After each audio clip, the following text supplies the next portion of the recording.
Hi, good evening, guys. Welcome to our nation building broadcast. So, basically, I am Goswill Eaton. I'm communicating with you guys from Nigeria. So, I will be addressing 7 key elements of nation building. So, what I mean by nation building or elements of nation building, I tag these 7 key elements as what is needed for a nation to thrive well. And I'm going to be addressing them for the next set of days or weeks. I will be addressing key aspects of these things and give suggestive recommendations to men and women, people in the government, as the case may be, individuals, and how they can venture into these different areas and contribute to the growth of their nation.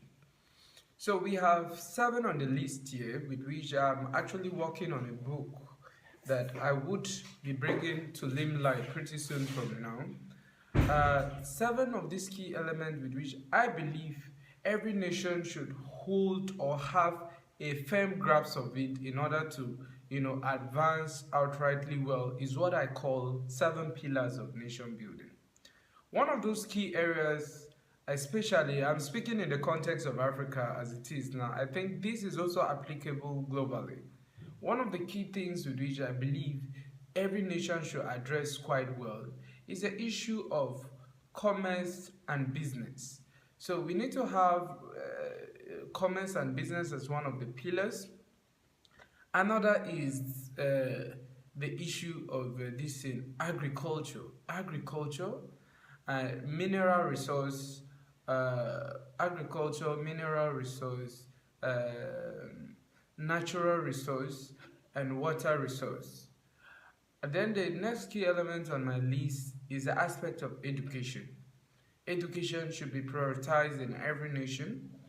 Then another aspect with which I have in my list is health and pharmaceuticals. Another with which I have in my list is the subject of technology and innovation.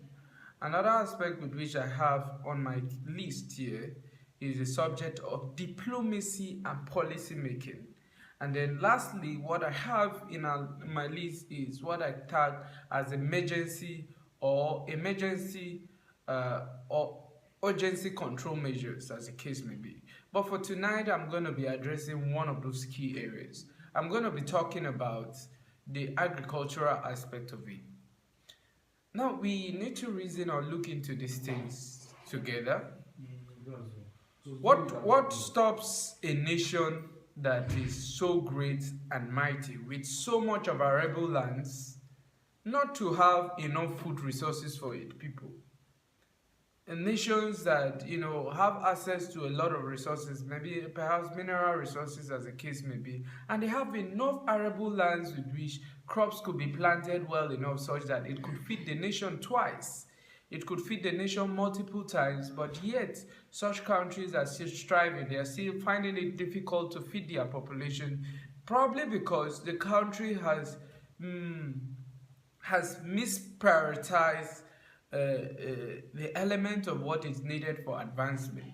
Perhaps our countries are running after mineral and natural resources while paying very less attention to the aspect of agriculture. So you see, we make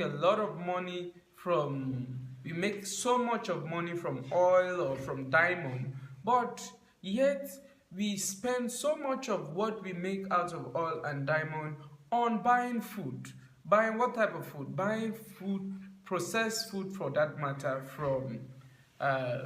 from other exporting nations, from nations that barely have food, are exporting food to us, and mostly processed food down to us when we have the chance and we have enough arable lands to grow these crops and to be able to feed other nations out there.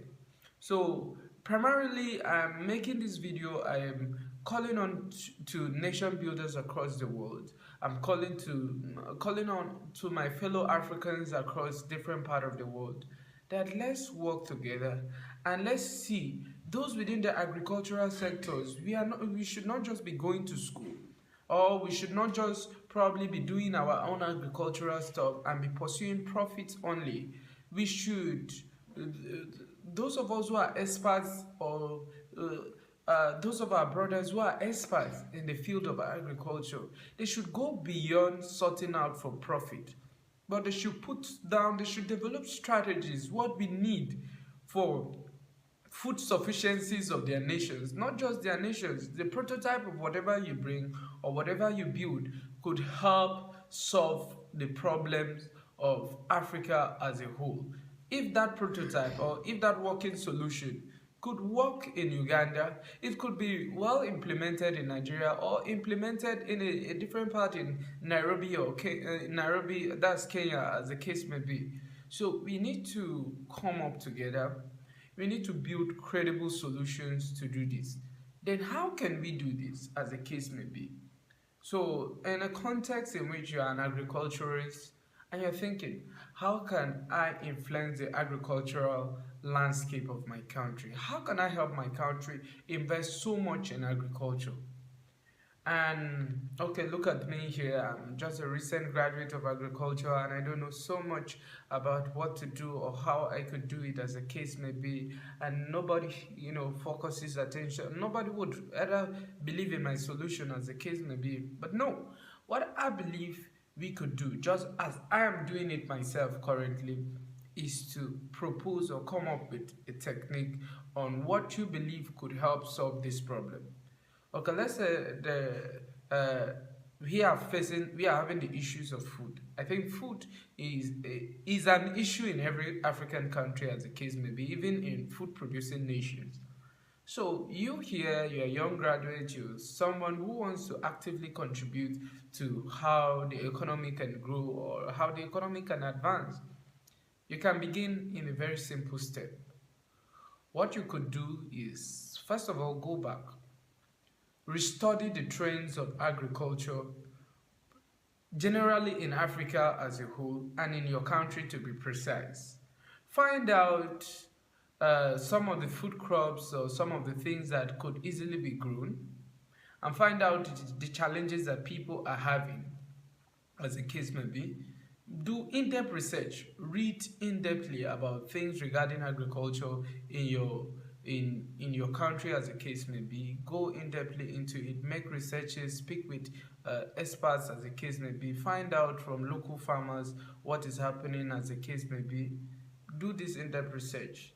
After you've been able to do this, but personally I would recommend that if you feel that the government should create more of a good system of what you are looking out for, you should be able to strive to create a small working prototype yourself.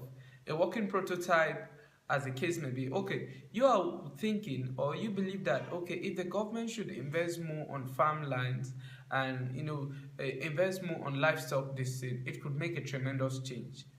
You can begin a practical work of owning a small business, as the case may be, even if you don't have much of finances to, let's say, immediately begin in working in that, commencing something in that sphere. I think one of the key things with which you can do as an individual is that you could go, it's very simple. Open a Facebook page, an Instagram page, or whatever kind of social media page is applicable.